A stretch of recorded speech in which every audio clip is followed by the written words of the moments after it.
Nelson Chamisa to take over Zimbabwe before 2028. Zvina kutombomira mushe. Makulu dumela aiwa dinyame t-shirt. Munongozviziva kuti inini ndinouya pano nenyaya dzine mukosho mukuru, nyaya dzakakosha. Muri Zimbabwe panapa ndiri kusangana nemarumors ari kutenderera ari kunzi vakomana ka 2028 ka kure.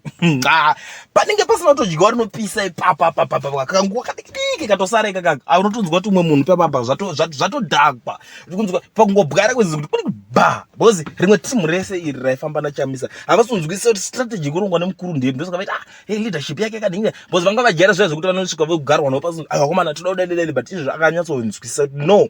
these guys ava vanogona kungotengwa nemari vakaita zvavanoita kana zvese tikaparadzwa ndo like zvamakaona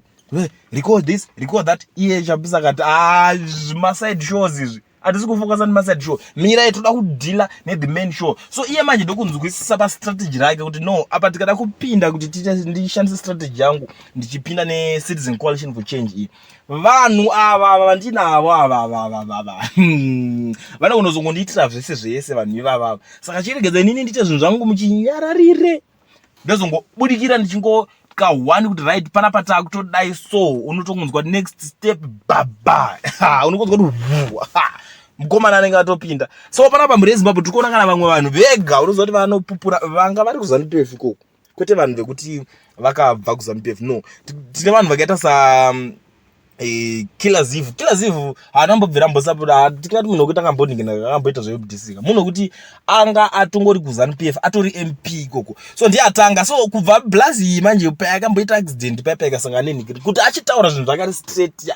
hachatrust manje hachanzwisisi akungoita zvinhu zvake muchi wande so kwabutaka kutenderera so ndiye atanga akati I have a vivid dream that made me reflect on the state of our country. In my dream, I witnessed a chaotic scene where the 2023 parliament was potentially the shortest in history. I was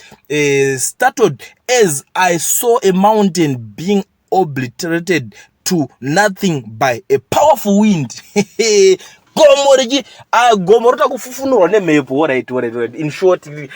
gomo rita kufufunurwa nemhepo kuti aiwa gomo rasuzunguzwa rabviswa paposition nemhepo isinganzwisisike inenge tikabva nekupika unonzwa kuti mukomana anenge atopinda neblue submarine bozi vanga vakajera kuti this time akava neparty anobva nguva igira party isina zita party nemastructures chita yemastructures hanchatodivisa zita futi inenge chinguva irikozi tatouya vakuru vebato vanenge vatopindira kuti pfacha hazvipere mushe so pana vandasangana nedzimwe dziblazi dzinozviti hulu dzinonzi pache soft life ndodzimwewo futika dzikutotaurawo dziri kutowitnessa kuti hazvitorina kubera mushe izvezvo zvine zvisina kujeka vanhu vanenge vakuremerwa manje ma1 gig kavanhu unongovaziva zvikanzi Nelson Chamisa is now the most popular leader in Zimbabwe at the moment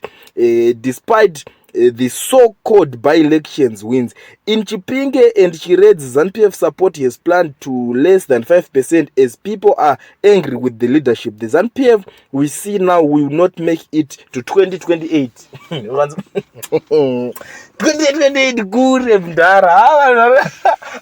Vakatsamwa baba. Vakatsamwa. Zvikanzi 2028 amutoione haisvike ikoko so muri Zimbabwe inini munoziziva kuti inini senyaya metizhini ndechitofambira nyaya dzichida kudziona ende every detail every rumor every gossip every chite da kutodzisa maposition kuti vanhu tinyatsofambira ndinyatsonzwisisa kuti chii ndosaka muchiona kuti ndichifambira nyaya idzi bit by bit step by step ndichiweka nyaya semets munozviziva muri Zimbabwe kuti inini senyaya metizhini ndinova panapa nenyaya dzine mukosho mukuru nyaya dzakakosha ende kana wewe usati wasubscribe you know what to do kusubscribe mahara komenda shete wobva walaika uchindiudza kuti uiona sei nyaya ndobva ndadzoka nedzimwe nyaya futi nyaya dzakakosha